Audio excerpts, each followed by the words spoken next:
So I'm here with Brighton Peterson because he's cool like that. Anyway, so I met Brighton many years ago. From the very beginning, he's always been one who wants to get right, wants to figure things out. He was a teenager back then and he was nervous but anxiously engaged. I found out over time that he's been very involved in outdoorsy things like scout camps, all the way to the point where he has actually been the director leader. He came to me a while back and said, what if we could put a camp together that would teach these principles for those who value and enjoy the outdoor experience?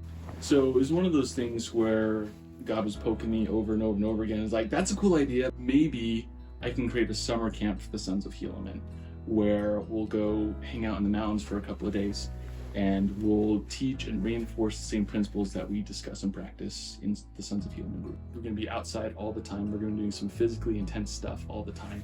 If you don't like sweating, if you don't like being out of breath, this is not going to be a great experience for you.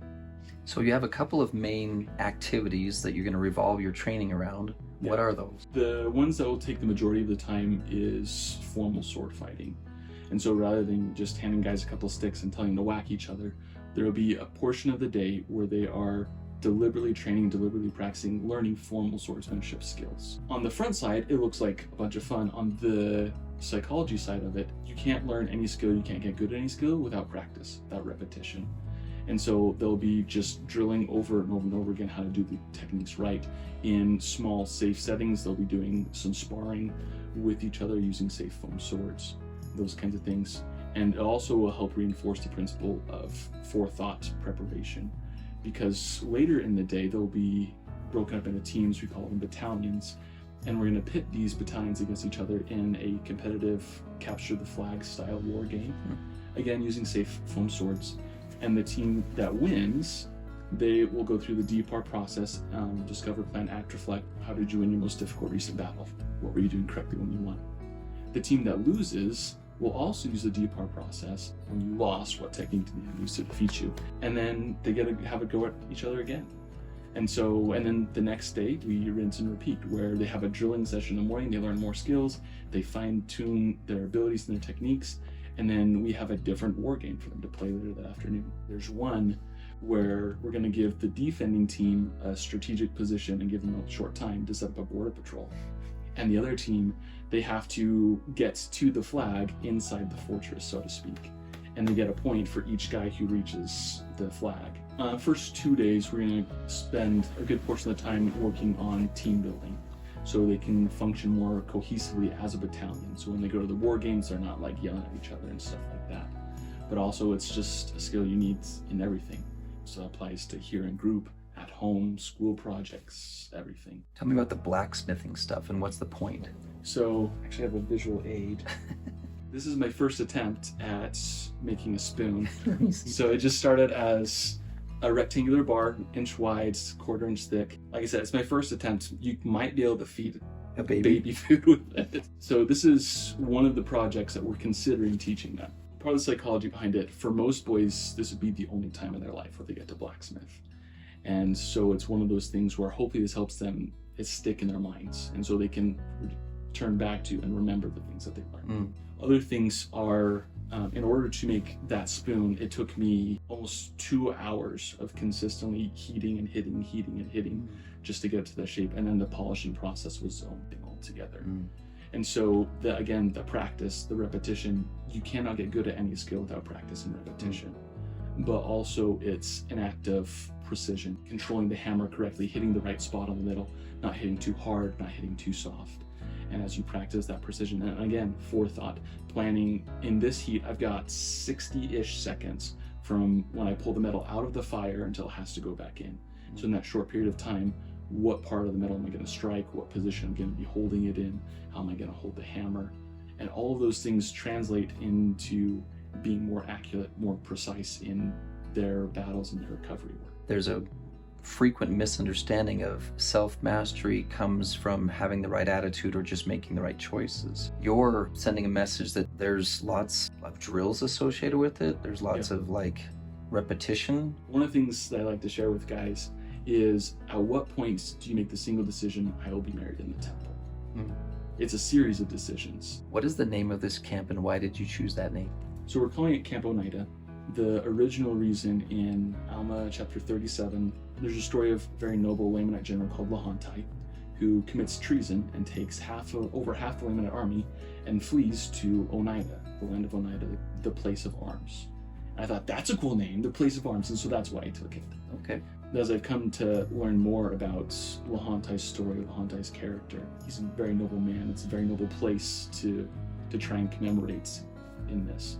And I also learned that the Hebrew name, or the Hebrew meaning of the name Onidah, is he knows my affliction. So God knows my affliction. And so there's meaning for me there as well. What do you hope they have that they didn't have before? The first objective is to teach and reinforce the principles that they learn in group, especially the importance of practice, repetition, drills, forethought, prophecy, learning from successes, and learning from failure are kind of the core things. And the second objective is to help the boys who learn like I do, who they can sit in group, they can hear the principle, they can understand the principle, but they don't know how to apply it. Okay. So the kind of boy I'm imagining is the boy who's attending group. Maybe they're a little distracted, maybe their thoughts are wandering, or maybe they're the boy who they are trying to pay attention, they are trying to focus, and they're frustrated with their progress. They're not pleased with the progress that they're making. Tell us about your experience with scout camps that makes you prepared to lead such an event in a effective and safe way. So I worked at scout camps for 8 summers, starting when I was 14, just the counselor and training. Over time, I was given more and more trust, more and more authority.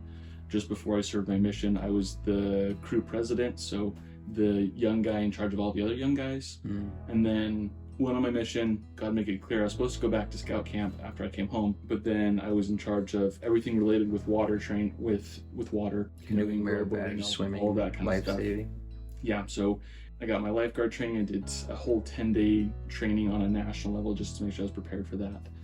And then the next year, somebody thought it was a good idea to hire a 22-year-old to be in charge of the entire camp. What is it about you that made you successful, though? Part of it is my approach, my philosophy, I think. People are important. People come first.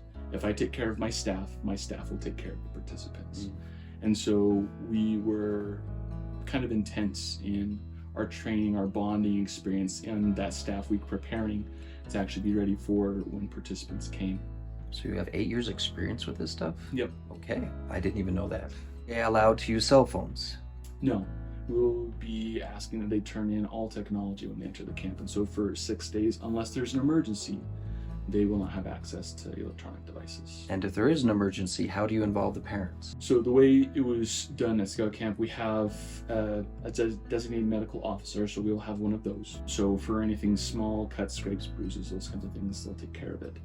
Anything major, we'll immediately reach out to the parents and route to the emergency room or whatever else is going on. The place that we're looking to host it is just outside a small town called Eden, Utah. There will be cell reception. We're within 30 minutes of the several hospitals that are involved in. So if there, heaven forbid, there is something serious, we can quickly get a boy to the treatment he might need.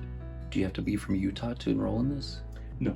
I mean, I won't be providing transportation for them to get there. I mean, I got some boys in North Carolina who are interested, and if they want to come, they're more than welcome. The only requirement as far as this first session is concerned is they have to be enrolled in the Sons of Healing program. How old are these boys? We think, kind of stealing from the church a little bit on this one, no younger than 14. Okay. We haven't quite decided on an age cap yet. I don't know if it'll be like 18 or 21, somewhere right in that range. And how many days is this and nights? It'll be 6 days, 5 nights, so Monday through Saturday. I have a lot of confidence that this type of event is very valuable. I have lots of experiences of my own with youth conferences, EFYs, scout camps that were highly impactful for me. I'm just grateful there's someone like you willing to put it together.